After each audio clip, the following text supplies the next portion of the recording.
आज हम class 12th political science के एक इम्पॉर्टेंट टॉपिक को समझने वाले हैं जो कि है यूरोपियन यूनियन। इमेजिन करो ईयर है 1945। दो वर्ल्ड वॉर्स के बाद यूरोप की हालत बहुत ख़राब हो चुकी थी। शहर बर्बाद थे, इंडस्ट्रीज़ बंद पड़ी थी, इकोनॉमी कोलैप्स हो चुकी थी और लाखों लोग अपने जान और घर दोनों खो चुके थे। सबसे बड़ा सवाल ये था कि क्या यूरोप दोबारा अपनी वही पुराने दुश्मनी और वॉर्स की तरफ लौट आएगा। यूरोप के लीडर्स को समझ आ गया था कि अगर हर कंट्री सिर्फ अपने बारे में सोचेगी तो फ्यूचर में फिर एक और वॉर हो सकती है। इसलिए उन्होंने डिसाइड किया कि अब कंपटीशन नहीं कॉपरेशन होगा। इसी आइडियाज़ को उस टाइम पर क्वेश्चन ऑफ यूरोप कहा गया। यहीं से शुरू होती है यूरोपियन इंटीग्रेशन की कहानी। लेकिन एक प्रॉब्लम और थी। वॉर के बाद यूरोप की इकोनॉमी इतनी वीक थी कि वो अपने दम पर खड़ी नहीं हो पा रही थी। उसी टाइम पे अमेरिका ने मार्शल प्लान के थ्रू बिलियंस ऑफ डॉलर्स की फाइनेंशियल हेल्प दी ताकि यूरोपियन कंट्रीज़ अपनी इंडस्ट्रीज़ और इंफ्रास्ट्रक्चर को दोबारा स्टार्ट कर सके। साथ ही 1949 में नाटो बनाया गया जिसका पर्पस था कलेक्टिव सिक्योरिटी। अगर किसी एक मेंबर्स पर अटैक हो तो बाकी मेंबर्स उसकी डिफेंस में खड़े हो जाएंगे।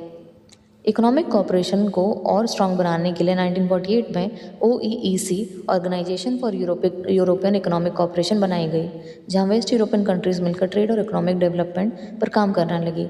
उसके बाद 1949 में काउंसिल ऑफ यूरोप बनी जिसका फोकस डेमोक्रेसी, ह्यूमन राइट्स और पॉलिटिकल कॉपरेशन था। मतलब धीरे धीरे यूरोप के कंट्रीज़ एक दूसरे के और करीब होने लगे।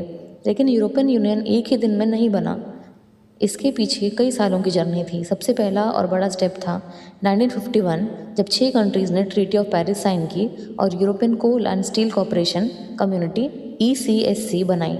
कोल एंड स्टील उस टाइम वॉर के लिए सबसे इम्पोर्टेंट रिसोर्सेज थे। आइडिया ये था कि अगर इस सोर्सेज को मिलकर कंट्रोल किया जाए तो कंट्रीज़ एक दूसरे के खिलाफ वॉर करना मुश्किल हो जाएगा। फिर 1957 में ट्रीटी ऑफ यूरोम के through European economic community EEC बनी जिसका मेन एम था फ्री ट्रेड और इकोनॉमिक इंटीग्रेशन। 1979 में पहली बार यूरोपियन पार्लियामेंट के मेंबर्स को डायरेक्टली लोगों ने वोट देकर इलेक्ट किया। 1985 में शेचेंगन एग्रीमेंट साइन हुआ जिसे कई यूरोपियन कंट्रीज़ के बीच बॉर्डर चेक हटा दिए गए। मतलब लोग बिना पासपोर्ट चेकिंग के एक कंट्री से दूसरी कंट्री ट्रैवल कर सकते हैं। सबसे बड़ा टर्निंग पॉइंट आया 1992 में जब मास्ट्रिक्ट ट्रीटी साइन हुई और ऑफिशियली यूरोपियन यूनियन का जन्म हुआ। इसके बाद 2002 में यूरो करेंसी लॉन्च हुई जिसे आज भी यूरोपियन कंट्रीज़ यूज़ करती हैं। और 2012 में यूरोपियन यूनियन को यूरोप में पीस और कॉपरेशन को प्रमोट करने के लिए नोबेल पीस प्राइज़ भी मिला। लेकिन कहानी यहीं नहीं ख़त्म होती है। 2016 में ब्रिटेन ने रेफरेंडम करवाया और 51.9% लोगों ने यूरोपियन यूनियन छोड़ने की फेवर में वोट दिया। इस इवेंट को हम ब्रेक्सिट के नाम से जानते हैं। अब सवाल ये है कि यूरोपियन यूनियन इतना इम्पोर्टेंट क्यों माना जाता है। सबसे पहले बात करते हैं इकोनॉमी की। EU दुनिया की सबसे बड़ी इकोनॉमिक पावर्स में से एक है। इसकी GDP कई सालों तक दुनिया की टॉप इकोनॉमीज़ में रही है और यूरो आज दुनिया की सबसे बड़ी पावरफुल करेंसी में से एक है जो इंटरनेशनल ट्रेड में US डॉलर को भी चैलेंज करता है। अब बात करते हैं मिलिट्री की। अगर EU मेंबर कंट्रीज़ की आर्म फोर्सेस को कंबाइन कर दिया जाए तो ये दुनिया की सबसे पावरफुल मिलिट्री फोर्सेस में से एक मानी जाती है।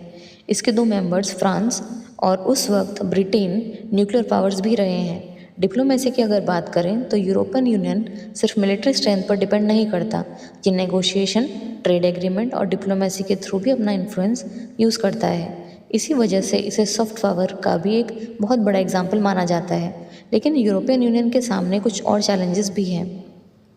सभी मेंबर्स कंट्रीज़ हर इशू पर एक जैसी सोच नहीं रखते। जैसे इराक वॉर 2003 के टाइम में ब्रिटेन ने अमेरिका का सपोर्ट किया जबकि जर्मनी और फ्रांस ने वॉर का अपोज किया। इससे पता चलता है कि EU की कॉमन फॉरेन पॉलिसी हर सिचुएशन में सक्सेसफुल नहीं होती। इसी तरह डेनमार्क और स्वीडन ने यूरो करेंसी को अडॉप्ट किया। ब्रिटेन में भी काफ़ी सालों तक यूरोपियन इंटीग्रेशन का अपोजिशन रहा।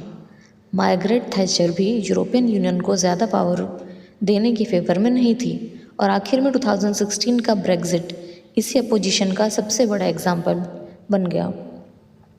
इस सोच को हम यूरोस्केप्टिसिज्म कहते हैं। मतलब कुछ लोग और कंट्रीज़ नहीं चाहते कि उनकी नेशनल गवर्नमेंट की पावर्स यूरोपियन यूनियन के इंस्टीट्यूशन के पास चली जाए। तो इसका कंक्लूजन क्या है?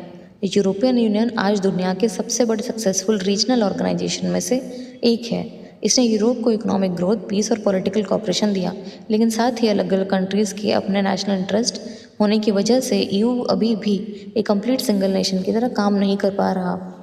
और इसी वजह से पॉलिटिकल साइंस में यूरोपियन यूनियन को अल्टरनेटिव सेंटर ऑफ पावर कहा जाता है।